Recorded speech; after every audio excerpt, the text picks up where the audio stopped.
sorte. Podem começar. Olá, eu sou o Miguel, eu estive na Colômbia, em Medellín, mais especificamente. Eu escolhi para lá porque, originalmente eu queria ir para Buenos Aires, mas quando vi que não entrava, comecei a olhar para Berlim e queria ir para Berlim, mas depois, à última hora, eu pensei que Erasmus é a altura para aventurar e para Berlim e esses sítios, Europa, mais tarde, e estagiar, enquanto a América do Sul eu não me imagino a trabalhar e a estagiar lá. E achava que 5 meses é a altura de tipo aventurar, e então escolhi que ia mesmo, ainda mais. E portanto, a América do Sul era certo, não queria ir para o Brasil porque era português, portanto acabei por ir para a Colômbia.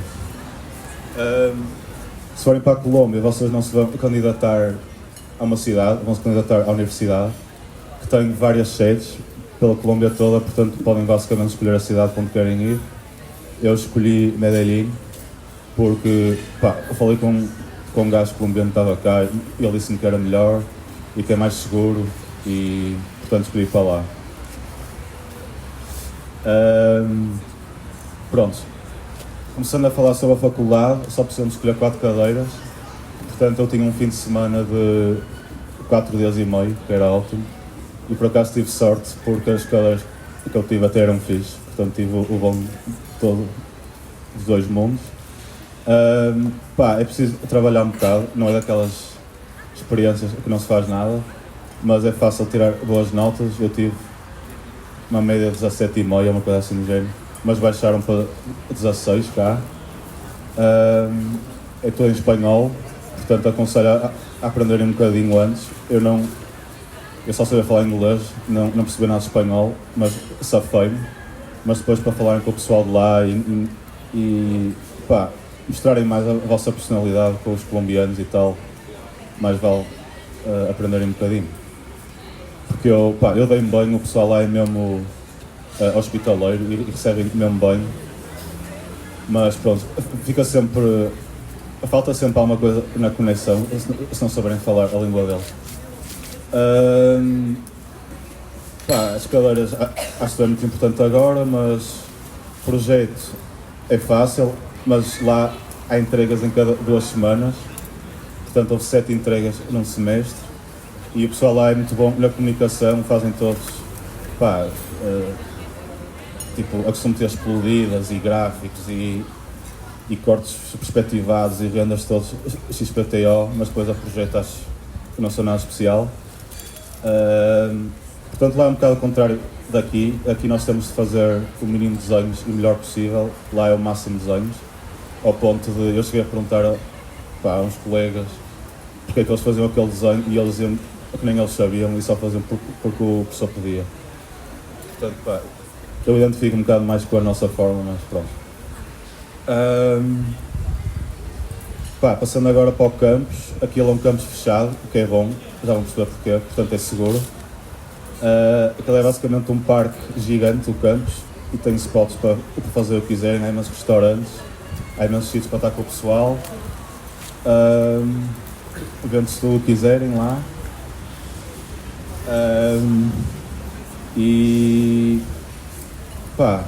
É muito fixe. Uma coisa importante é o pessoal lá é muito revolucionário, portanto eles estão sempre em manifestações.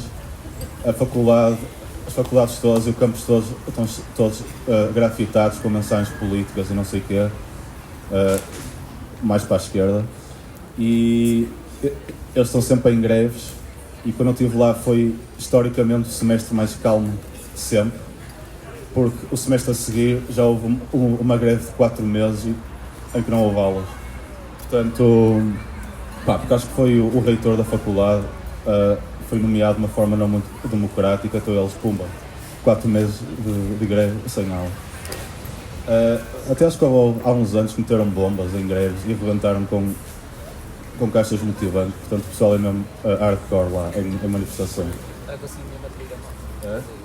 Mas é fixe, é giro. aquilo lá é fechado. Eu estava a dizer, ok, bom, porque pá, não é segura a cidade. Eles dizem que Medellín é a cidade mais segura da Colômbia, mas tenho de ver o contexto. Colômbia não é nada segura, portanto é um bocadinho mais segura, mas continua a ser inseguro. Mas dão-se bem se souberem para onde ir, só com quem e a que horas.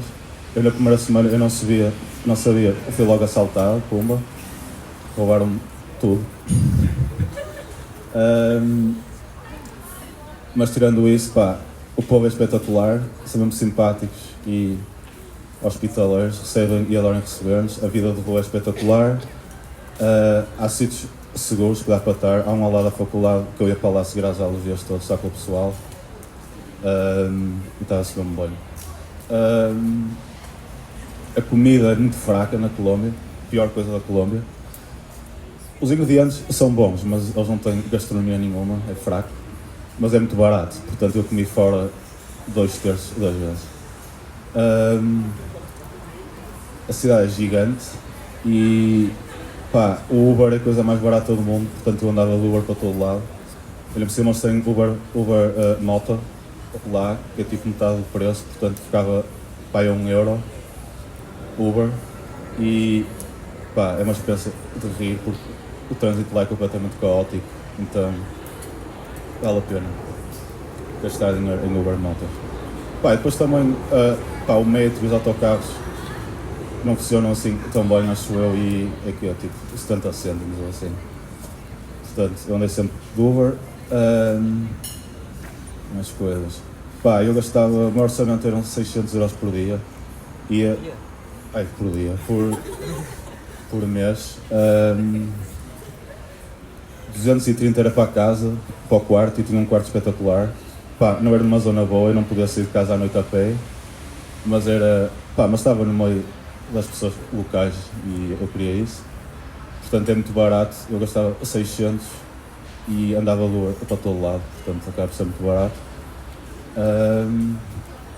Mais coisas. Pá, a noite da Colômbia é a melhor noite do mundo, aviso já.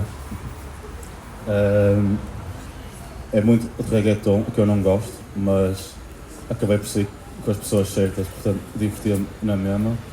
Mas o reggaeton lá não é o que é cá, é muito mais intenso. E Medellín é conhecido por ser especialmente intenso. Portanto é fixe. Pá, mas eu sou mais de música eletrónica, house e techno e não sei o quê, e ia sair os fins de semana todos a sítios diferentes, é espetacular.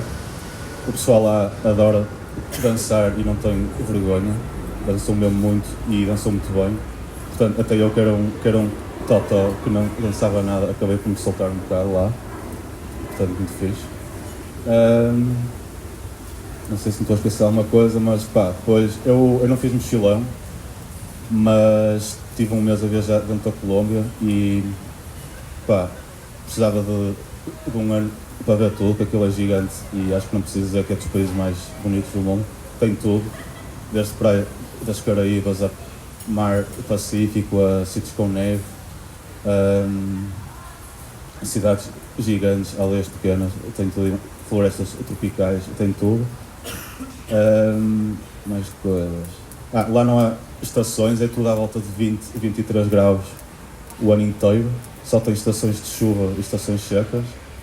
Portanto, não sejam como eu, que achavam que aquilo era tipo o Rio de Janeiro, que é tempo de praia, tipo, e não levei roupas quentes, cheguei lá e chovia metade dos dias. E é tempestade, não é como aqui que chove um bocadinho, lá é mesmo tempestade os dias todos, na altura da chuva, que é o nosso inverno. Não me lembro mais nada, acho que é isso. Como é que era parte de viajar dentro do país, para fora? Aquilo é só caminhoneta, não há comboios, porque havia comboios, mas acho que os gangues das drogas tomaram conta daquilo, então eles fecharam, agora é só caminhonetas. Pá, e depois demora muito tempo, portanto, eu daqui a Vila de Conde é 8 horas lá. Quer-se passar montanhas, não sei o quê. Mas é muito fixe, é muito fixe.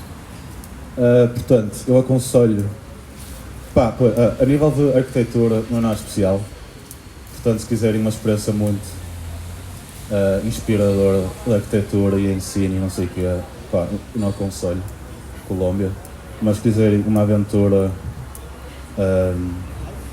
especial, porque é 5 meses, portanto acho que é a altura para arriscar um bocado. E eu defendo tentarem ir sozinhos. Eu acho que ir sozinho é especialmente melhor, porque é um desafio maior. E pá, em 5 meses voltam para casa, por isso acaba-se por crescer mais como pessoa, que era uma coisa que eu queria. Mas pronto, isso não tem a ver com a Colômbia. E é isso, acho eu.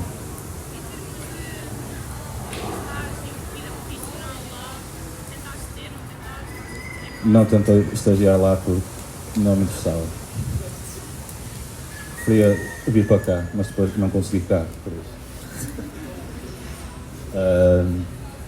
Mas se quiserem uma aventura, Colômbia é top. Colômbia é top.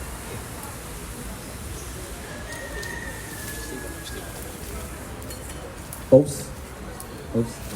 Eu fui para o Uruguai, um ano antes do Miguel. E o Uruguai é, em certa parte, muito parecido com o que o Miguel disse na parte de reconhecermos que efetivamente faz parte da América Latina e é um país da América Latina, mas de resto é completamente diferente. Em primeiro lugar, o Uruguai é conhecido como, e em termos verídicos, não tem nada, não tem nenhum, mas é conhecido como a Suíça da América Latina. Porquê? Ponto número 1, é caríssimo. É muito, muito caro. É mais caro que viver em Portugal. A renda é mais cara, ir ao supermercado é mais caro, andar de Uber é um luxo, deve ser o mesmo que contratar um chofer, e portanto, à partida, recomendo que só vá para o Uruguai quem estiver economicamente confortável. Não façam como eu e não pesquisem os preços, porque eu fui completamente às cegas e quando cheguei lá vi-me completamente com a corda ao pescoço. Preços, pronto. Eu, por exemplo, fui com mais 2 amigas minhas, vivíamos os 3 num T2, eu tinha um quarto pequeno e elas partilhavam um quarto maior, e nós por um T2 pagávamos 1.200 euros. Com despesas, ok, mas tipo, era um T2, pequeno, condições pequenas, era central, ok, estava na avenida principal da cidade, mas também há outra coisa muito chata, que é em termos de, e não me queria avançar nisto, queria depois voltar atrás, mas deixo já que estou a falar nisto para não me esquecer, eles têm, culturalmente no Uruguai, eles não alugam casas por menos tipo de 1 ou 2 anos, e quando as alugam-nas completamente vazia. Culturalmente, o que eles fazem é alugar casas sem mobília. Não é como cá, que é fácil encontrar casas mobiliadas. Lá não existe isso, e portanto, em termos de habitação, o mais fácil é mesmo Airbnb, e o mais cedo possível, porque a oferta não é muita, há boas ofertas por preços mais baixos do que alugar, e nós por acaso conseguimos encontrar estes senhorios, que são os senhorios mais paternais que existiram à face da terra, são muito fofos, mas foi sorte, mas é um caso de exceção, porque não é regra de todo encontrar apartamentos mobilados cujos senhorios pretendam alugar por menos do que 1 ano. E nós estivemos lá no Uruguai 5 meses. Bem, voltando, é caro, e nisso difere muito da Colômbia e difere muito da Colômbia em termos de segurança. O Uruguai é literalmente o país mais seguro da América Latina. Nos 5 meses que lá estive, senti-me minimamente ameaçado 2 únicas vezes. Uma porque estávamos numa zona sketch e ninguém nos mandou ir para lá, e outra porque decidi sair sozinho e voltar a pé para casa e perdi-me. E de resto, é completamente seguro. Acho que ele foi o único país da América Latina em que eu me senti completamente seguro de ter o telemóvel na mão e tirar fotografias na rua. Obviamente que tipo, não é para abujar. Há casos de malta que é roubada e tudo mais, sabemos disso, mas nunca nos aconteceu. E portanto diria que se calhar foi mais sorte que juízo, mas em comparação àquilo que me senti no Rio de Janeiro, em São Paulo, em Santiago do Chile, é tipo, não tem comparação, é mesmo tipo muito tranquilo. Depois, estilo de vida. Os uruguaios são mesmo pouquinhos, eles vivem tipo num país que tem o dobro do nosso tamanho, mas eles são só 3 milhões, e mais de metade dos habitantes estão na capital, que é Montevideo, e o resto está tudo espalhado tipo por aldeolas, no meio do nada. Então o Uruguai é, como eles dizem, é Montevideo e o resto. E passa-se tudo um bocado em Montevideo, tudo que existe em Montevideo, tudo que é urbano e de socialização e coisas assim do género. E, no entanto, não deixa de ser uma cidade muito familiar. Eles não têm, não são loucos, como o Miguel referiu, na noite, e são bastante comedidos, são latinos, não é mesmo? Vão sair à noite e nota-se que estão na América Latina, não se compara a Portugal, mas são muito mais comedidos, são muito mais caseirinhos, e isso nota-se na vida noturna. Não há, por exemplo, como no Porto ou em Lisboa, uma zona nuclear de sair à noite, não. Ou vocês têm a sorte de escolher bem o bar onde vão sair à noite, ou então corre-vos mal à noite e vão para casa porque o outro bar mais próximo fica mais longe do que a vossa casa. E portanto nesse aspecto é muito diferente. Mais aspectos de Montevideo.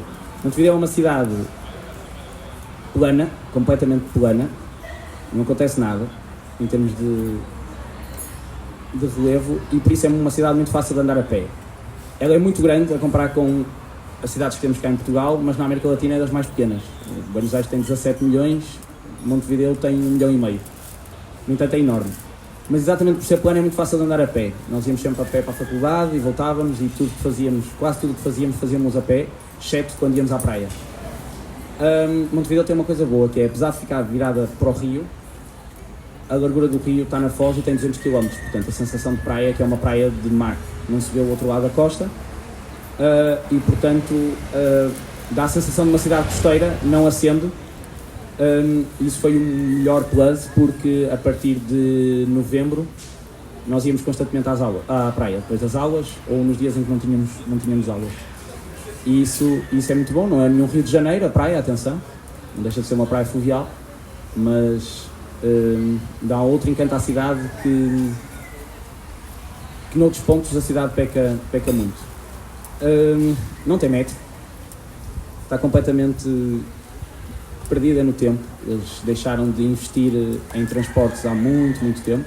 Então, autocarros funcionam muito bem, mas mais uma vez são caros, não há passe. O máximo que vocês podem fazer é ter um passe de estudante que a cada 10 viagens oferecem-vos uma merda qualquer, e cada viagem custa tipo 1,20€, 1,30€. O que para a América Latina é um bocado caro, dado que não há passe e tens que usar o autocarro. Se tiveres que usar o autocarro todos os dias, são contas acrescidas. Falando de faculdade um bocadinho, já me vou voltar à cidade. Faculdade, em si o edifício é muito bonito, é capaz de ser dos poucos bonitos, porque o Uruguai não tem provavelmente um património arquitetónico de valor. O arquiteto mais conhecido deles é engenheiro. No entanto, a faculdade é bastante, se compararmos com a FAUP, bastante experimentalista. Tem algumas cadeiras muito interessantes, mas certifiquem-se que na secretaria vos inscrevem, porque nós quando chegámos lá não estávamos inscritos. Então, quando chegámos lá, as cadeiras que tínhamos escolhido estavam ocupadas e nós estávamos sem cadeiras e tivemos que escolher as que sobraram. E as que sobraram não foram propriamente incríveis. Tivemos projeto urbano, que foi uma tanga. Basicamente era ordenar uns quarteirões e fazer uns passadiços. Depois tivemos uma cadeira de projeto, que por acaso foi a única que conseguimos. Nós tínhamos 2 cadeiras de projeto, uma cadeira de desenho e uma cadeira de design. Curiosamente a cadeira de design era o que valia mais. A outra cadeira de projeto era sobre como construir a madeira, e então estava dividido em 3 fases. Havia uma fase de pensamento, de processo, outra de troca de ideias e basicamente pegar no projeto dos outros e começar a haver uma comunhão entre grupos diferentes. Os grupos separavam-se, juntavam-se, cada um trabalhava nos projetos dos outros, e no fim as turmas, que são gigantes, são tipo turmas de 60 ou 70 pessoas, mas também há à vontade para aí 10 ou 12 professores. No fim fizemos uma coisa que eu por acaso considero que é capaz de ter sido o ponto alto da minha experiência na faculdade no Uruguai, que foi construir o próprio projeto. Ou seja, tivemos que alugar andaimes, alugar materiais de construção, e durante 3 semanas tivemos a montar andaimes, a construir aquilo que tínhamos projetado em madeira, aprendendo as técnicas de construção em madeira e tudo mais. Eu sei que cá também existe uma cadeira que se pode assemelhar a isso, mas creio que não tenha nada a ver. E portanto considero que nesse aspecto foi uma boa escolha, essa cadeira prática de projeto. As outras duas cadeiras, a cadeira de desenho era mais do mesmo, parecíamos que estávamos na FAU. Escolhemos essa porque era o que havia e pronto, ao menos sabíamos que íamos passar. E a outra cadeira era de design de comunicação, porque a nossa faculdade lá não é só faculdade de arquitetura, é faculdade de arquitetura, design e urbanismo, e pode haver trocas, pode-se ter uma ou duas cadeiras de outro curso que não o vosso inicialmente inscrito. E na altura nós precisávamos de créditos e era ou fazer essa cadeira ou então fazer 3 cadeiras. E nós decidimos que essa cadeira era capaz de nos dar jeito, primeiro porque permitia-nos, em termos de horário, que a nossa semana acabasse na quinta-feira de manhã e depois tivéssemos quinta-feira à tarde, sexta, sábado, domingo e segunda, ou seja, nós só tínhamos aulas terças, quartas e quintas de manhã e portanto podíamos fazer o que quiséssemos com o resto da semana. E depois porque não teríamos sobrecarga horária de fazer as outras 3 cadeiras e assim despachávamos todos com uma cadeira. Eu pessoalmente não gostei, mas as outras 2 colegas que foram comigo são capazes de partilhar uma opinião um bocadinho diferente em relação a essa cadeira. Eu acho que não vale os créditos que tinha, não vale o horário, a carga horária que tinha, nem o trabalho que era pedido. Também não era aquilo que eu estava à procura, portanto, se calhar era um bocado isso. Portanto, é um bocado tendenciosa esta opinião. Carga horária da faculdade completamente tranquila, os professores, nisto partilho um bocado da opinião do Miguel, muito mais preocupados com a apresentação e com a aspectologia do trabalho do que propriamente com o conteúdo. Não querem saber muito do projeto. Estávamos para aí a 1 mês da entrega e as pessoas já não queriam mudar o projeto, só queriam saber como é que estavam os painéis finais e nós completamente descontentes com aquilo que estavam a fazer e mesmo assim no final conseguimos ser a melhor nota da turma, não sei como, não apresentando renders, só apresentando esquiços, porque eles depois só vivem à base dos renders, então toda a gente apresenta renders e nenhum de nós 3 sabia fazer renders, portanto fizemos esquiços. E portanto eu diria que para eles é uma aprendizagem, porque eles conhecem o nome do Porto à distância, tipo, viemos do Porto e os professores ficam logo, sabe-se lá porque, todos excitadinhos da vida. E pronto, em relação à faculdade, acho que é isto. Carga horária não é muita, as disciplinas, há imensas cadeiras por opção, mas lá está, escolhidas previamente e com a certeza que vão inscritos para lá. Continuando a falar um bocadinho da cidade, e vou voltar se calhar a pegar nos preços outra vez. Os preços são muito caros, os preços são muito altos, as coisas são muito caras. A começar no supermercado, acho que nunca me restringi a alimentar, em termos alimentares, tanto como naqueles 5 meses, especialmente os 2 primeiros meses, em que literalmente não sabia se o dinheiro que tinha combinado com a minha mãe por mês ia chegar ao fim do mês. Então os 2 primeiros meses foram um bocado de testes e depois no fim nós os 3 tomámos a humilde decisão de dizer que não chegava e que tínhamos que pedir mais. Eu era o que, penso eu, que recebia menos por parte da minha mãe e com muito jeitinho, acho que nunca ultrapassou os 700 por mês, mas era a ser muito comedido. Nós íamos sair, não muitas vezes, quando íamos sair, ou combinávamos coisas em nossa casa, ou se íamos sair à noite, ou procurávamos um sítio que era grátis, que é uma coisa rara, ou o mais barato possível. E basicamente quando íamos a Buenos Aires ter com o Rodrigo, que está ali ao fundo, que era tipo, uma vez a cada mês trazíamos as malas cheias de bebida, porque a vida em Buenos Aires era 5 vezes mais barata do que era lá. Tipo, eles depois têm tudo em tamanhos comerciais, são 100% americanos. As garrafas de Coca-Cola têm 3 litros para cima, as garrafas de gin têm de 1,5 litro para cima. E então uma garrafa de gin que no Uruguai podia custar 17 euros, em Buenos Aires custava tipo 6. Então nós cada vez que íamos a Buenos Aires trazíamos a vida toda de lá. E não só, produtos de higiene. Levem o máximo de coisas possíveis que vocês acham que é vosso, porque lá não vão encontrar nada. As coisas na América Latina são completamente diferentes. Os shampoos, pastas de dentes, desodorizantes. Uma pessoa depois tem que se habituar às coisas todas novas. Portanto, o que tiverem e vos fizer muita falta, levem de lá ou então esperem por ir à Argentina para ir buscar as coisas. O país em si é lindo e isso foi um dos grandes prós do Uruguai. O Uruguai, exatamente pelo estatuto que tem como país caro e, digamos, um bocado elitista em termos sociais, porque se difere muito do resto, e principalmente dos países vizinhos, olha para o turismo de uma maneira muito diferente. Eles têm na parte oeste, da costa oeste, todo um conjunto de comunidades que estão completamente desligadas do mundo atual. Eles têm inclusive uma vila que não tem eletricidade, não tem acesso direto por estrada nem por qualquer caminho ou trilho. Uma pessoa tem que chegar à entrada de um parque nacional e apanhar um buggy comunitário e vai parar essa vila pescatória. É um modo de vida que é muito comum na costa oeste do Uruguai. Eles são completamente desligados da vida. Uma vila pescatória que não tem rede, não tem net, não tem televisão, não tem nada, não tem eletricidade. Eles vivem muito à base disso.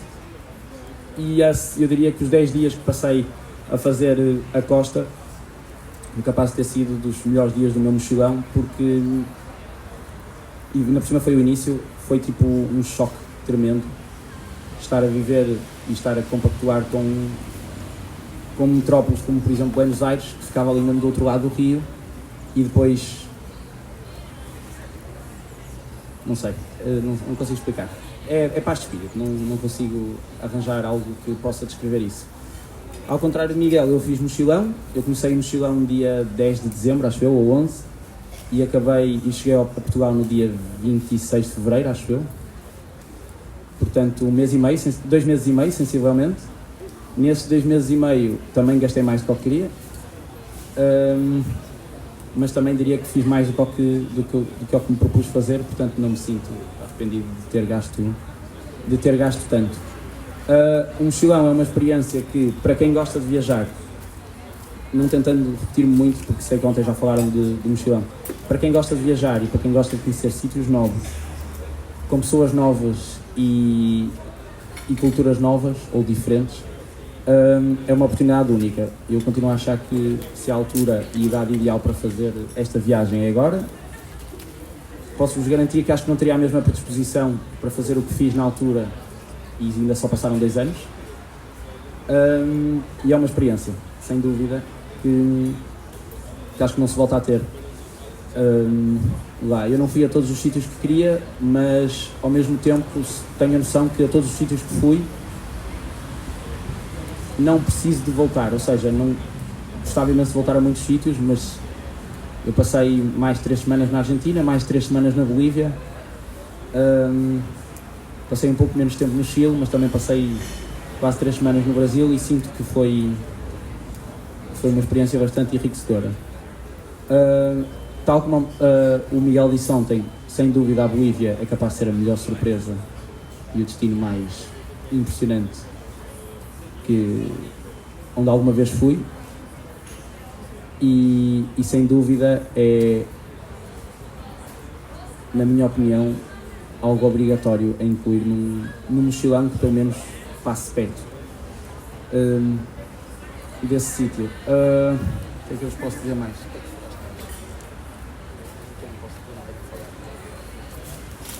O que é que eu não falei que o Miguel falou? Não sei, coisas que vos possam suscitar. Basicamente eu não estou a tentar, atenção, e se calhar vou fazer esta ressalva.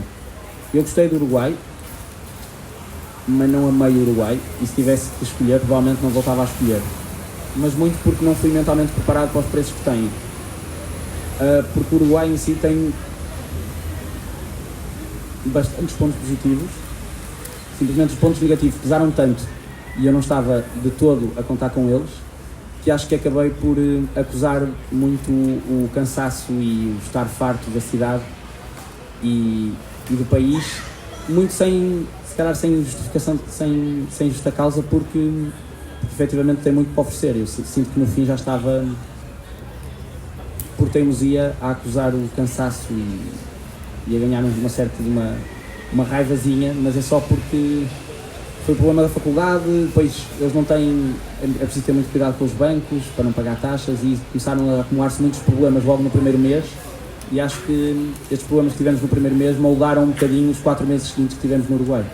Não é que seja uma má experiência, eu acho que é ótimo para quem, por exemplo, tem uns pais menos confiantes em deixar os filhos ir para a América Latina e o Uruguai dá muito essa segurança, aliás, quer os pais da Bia, quer os pais da Guida, que foram as 2 raparigas que foram comigo, sentiram-se muito mais confortáveis em as filhas irem para o país mais seguro da América Latina do que se fosse para deixá-las ir para Buenos Aires, e Buenos Aires é seguro na mesma, ou mesmo para São Paulo, ou Rio de Janeiro, ou Santiago do Chile, que são muito mais propensos à insegurança. E portanto penso que nesse aspecto seja muito mais apetecível em termos de segurança, mas lá está, é preciso ter carteira e sinto que, e em conversas com o resto da malta que fez Erasmus na mesma altura que eu nas outras cidades, penso que nós fomos aqueles que tínhamos que ter mais atenção nas coisas que gastávamos porque não podíamos gastar em tudo que nos apetecesse. A malta de Buenos Aires ia sair quando nos apetecesse porque entrar na discoteca custava 2 euros e fazer pré custava outros 2. Se calhar só para fazer pré eram logo 10. A entrada eram outros 10 e uma cerveja na discoteca custava 6. Por exemplo. São preços de festival. Só que lá é na discoteca mais rasca que possa existir à face da terra. E portanto diria que é preciso pesar muito os prós e os contras porque pode ser um país que tem este mixed feeling. Outra coisa, não falei e acho que é importante. Há muito pouca comunidade de Erasmus. Se vocês estão à procura de conhecer malta estrangeira, no Uruguai está cheio de malta estrangeira, está cheio de malta latina, porque muitas das pessoas que imigram de outros países da América Latina para o Uruguai, por causa das faltas de condições, encontram as condições que pretendem no próprio continente, no Uruguai, porque é um país economicamente estável. Acho que é dos poucos países em que a moeda não variava quase nada. Nós levantar o dinheiro no início do mês ou ao fim do mês era quase a mesma coisa, era caro, ponto final. E acho que muita gente procura isso. No entanto, a única comunidade de Erasmus, de intercâmbio neste caso, que existe é numa universidade privada que existe, que eu não me lembro do nome, que está cheio de acordos de intercâmbio com muitos países da Europa. Mas a nossa faculdade é a única faculdade pública. A faculdade do Uruguai era a única faculdade pública e não ficava de todo no polo da faculdade privada. Ou seja, nós conhecemos algumas pessoas de intercâmbio no Uruguai, mas as pessoas com que nos dávamos mais eram mesmo uruguaios. Portanto, diria que é possível. As pessoas que tinham ido antes de mim, o grupo de amigos com que veio foi amigos de Erasmus, de pessoal estrangeiro, mas mesmo na faculdade via-se que a maior parte da malta de fora dava-se com uruguaios, porque a faculdade tinha, 3.000, 4.000 alunos e eram tipo 20 de intercâmbio, sendo que 12 eram franceses.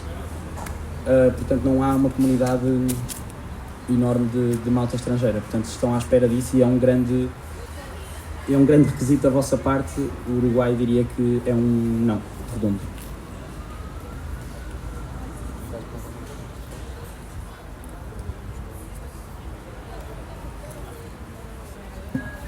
Na Colômbia dá para fazer as duas coisas. Se quiserem um Erasmus mais local, dá para fazer. Se quiserem ir e conhecer muita malta estrangeira e vida de noite, também dá. Dá para as duas coisas. E Medellín é um vale, portanto é rodeado de montanhas. Depois tem as favelas que se chamam comunas a subir as montanhas. O que é mesmo bonito à noite, começam as luzes todas a acender, é mesmo fixe. Mas o sol esconde-se mesmo cedo e não há pôr do sol. E a vista, não há tipo horizonte, que também custou, que nós estamos habituados ao mar, não ver horizonte.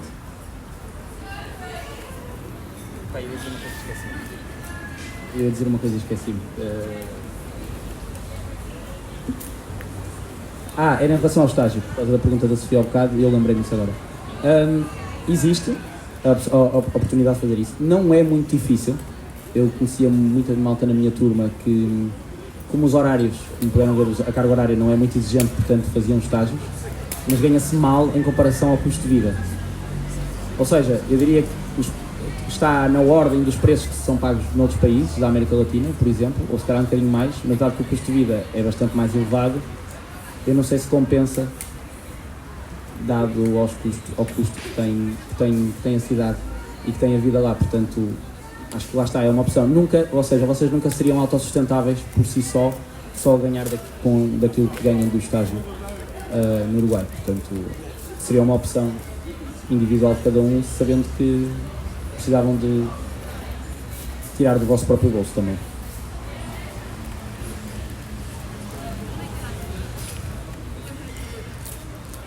Temperatura no Uruguai. Inverno, nós chegamos lá, a América Latina não fica muito abaixo de São Paulo, é só um voo de 2h30, portanto não há de ficar muito, a temperatura não há de ser muito diferente, e aquilo que eu tinha ouvido de Buenos Aires é que Buenos Aires era uma cidade relativamente quente. Ora, Buenos Aires é uma cidade relativamente quente porque está envolvida atrás de um pântano, portanto é úmida e quente. O Uruguai o Montevideo fica completamente exposto à costa e, portanto, por muito que seja quente e não muito úmida no verão, pode facilmente chegar aos 30 e muitos, nós no inverno mal chegamos, houve dias em que saímos de casa e estavam -2, às 8 da manhã. Portanto, eu diria que em agosto é chocantemente frio. A hora lá não muda, eles não têm mudança horária como cá, portanto o sol levanta-se e deita-se a horas completamente estúpidas, e de manhã às 8 da manhã o sol está-se a levantar, ainda pouca luz do sol há, e nós saímos de casa completamente encasacados porque estavam tipo -2 graus lá fora. No entanto, no verão é um calor desgraçado e é impossível sair à rua e não começar imediatamente a suar, mas para isso é que há a praia. Portanto, sim, diria que a amplitude térmica em Montevideo é muito grande, porque nós em agosto estávamos com -2 e no fim de outubro, um mês e meio depois, estávamos a ir à praia, nem precisávamos levar camisola para a faculdade. Portanto, sim, há muita amplitude térmica e é mesmo chato ter que ir bué agasalhado para 3 semanas, mas faz diferença, porque eu não fui suficientemente agasalhado e aí vestia muito uma cebola, era às camadas, porque não levei de todo roupa apropriada para isso.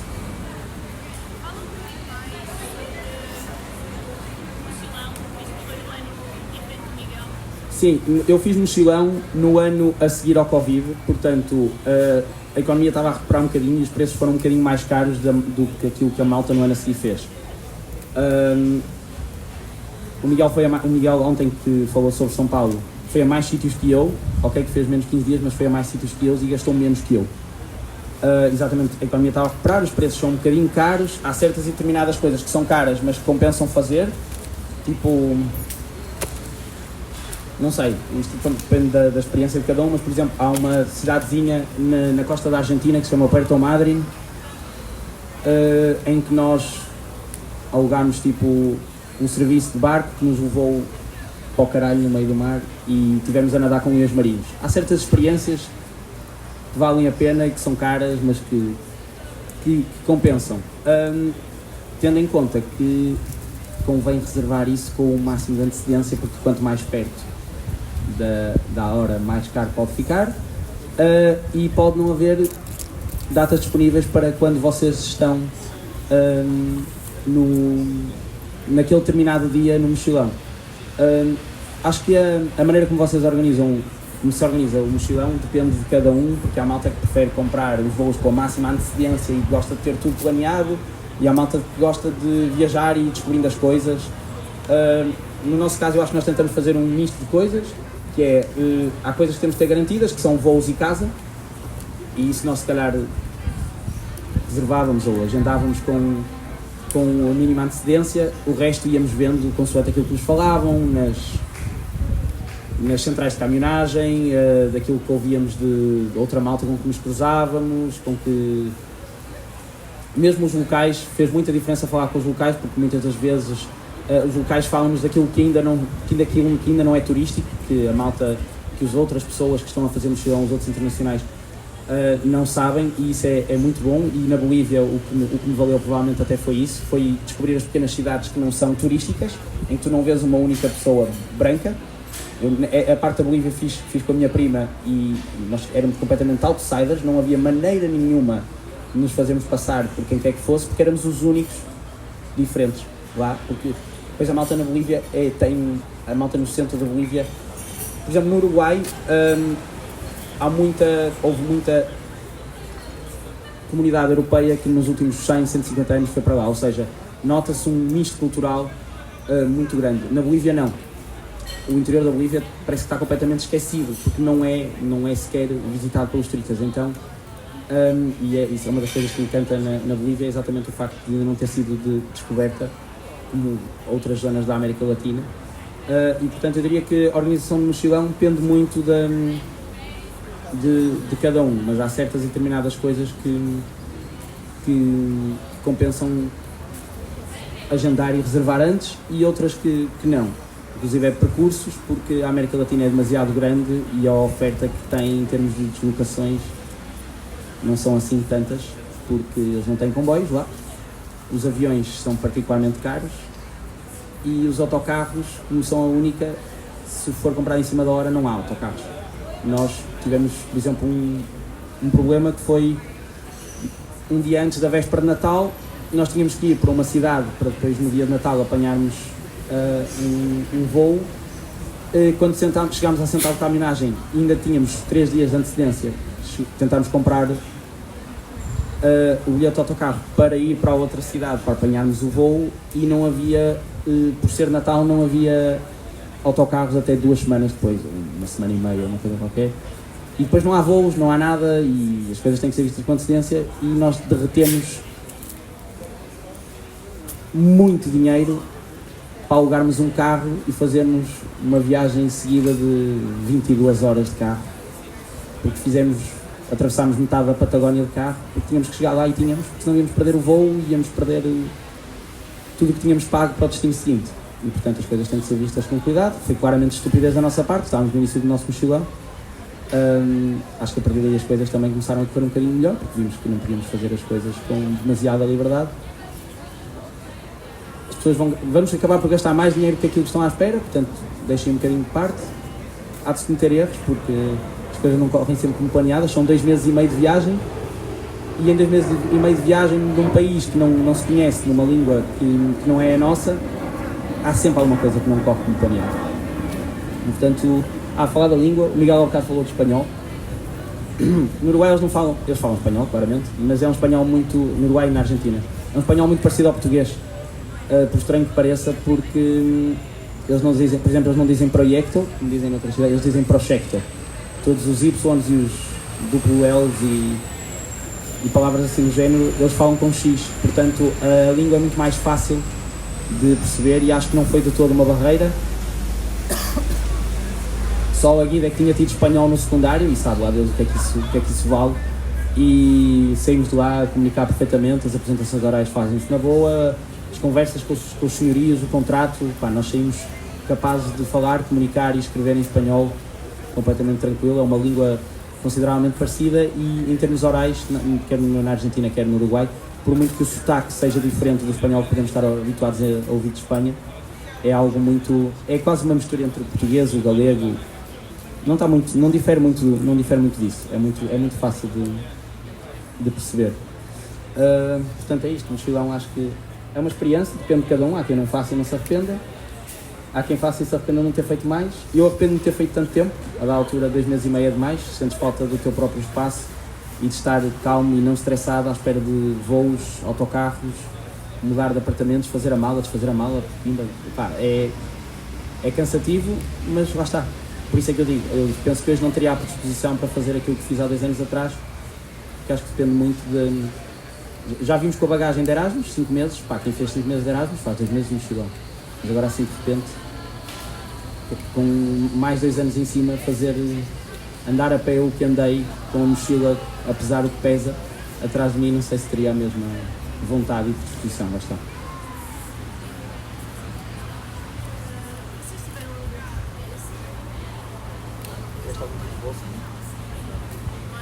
no tempo de Miguel, eu acho que a Bolsa Santander acabou. No meu ano, acho que foi o último ano em que havia uma bolsa chamada Bolsa Santander, que era dada segundo um coeficiente esquisito, que não tinha só a ver com a média, também tinha a ver com o nível, o grau académico que tu tinhas mediante a tua morada fiscal. Ou seja, imagina que estamos a tirar um mestrado, se a tua morada fiscal for uma aldeia qualquer no meio de Trás-os-Montes, tem muito mais influência para o município do que seres um mestrado no Porto. No nosso tempo havia isso, e quem ganhou por acaso e era uma bolsa por cada destino de faculdade. Ou seja, para a Universidade de Montevideo havia uma bolsa, nós éramos 3, só um é que ganhava. Imagina, para o Chile havia 2 faculdades, era uma para cada faculdade, por exemplo. E efetivamente esse coeficiente de mestrado no grau de integração do município conta muito, porque eu sou do Porto, a minha média não se comparava com, por exemplo, a das outras 2 colegas que eu fui, que estava para aí um valor e meio acima do meu. Elas tinham valores muito aproximados, uma delas é de Aveiro e a outra é de Alcoutinho, que tem tipo 2.000 pessoas, claramente foi para Alcoutinho, que é capaz de ser a única mestrada do município. E portanto funciona muito por isso, mas eu tenho a sensação, a bolsa era muito boa, os valores eram muito bons, não dava de todo para compensar os gastos todos. Não se compara todo com as bolsas europeias de todo, mas é uma ajuda bastante grande. Eu sei que houve outras bolsas nos anos seguintes, mas que não tinham nada a ver com a Bolsa Santander, que estava associada ao UP, não era da UP, mas estava associada ao UP, mas sei que havia outras bolsas para a América Latina com valores inferiores. A bolsa no meu ano acho que foi 1.000 euros, semestral, o que dividido pelos 5 meses dava 200 euros.